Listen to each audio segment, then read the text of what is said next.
getting tougher and tougher to afford to live within the city of Houston. There are folks who have called this city home for a generation, living in homes that they can no longer afford today, including right in my grandmother's neighborhood. Housing is critically important, and we have to increase the supply of affordable housing. That takes your mayor and your city council making important decisions about how we invest city dollars, but it also takes us being more efficient.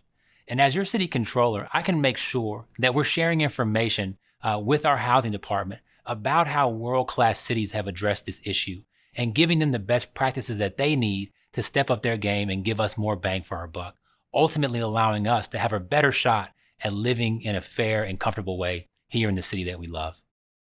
The first thing that we should do to ensure housing affordability is to make sure that the dollars sent from the state of Texas through the housing program are effectively used.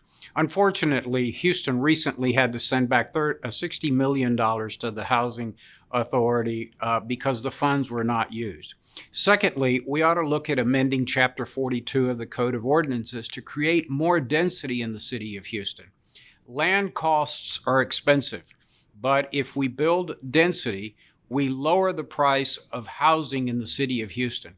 In addition to that, we ought to create a transportation system that serves the inner city so that folks don't have to rely on an automobile, expensive gasoline to get around the city of Houston. And again, we've got to audit the programs that we already have in place for fraud, waste, and abuse.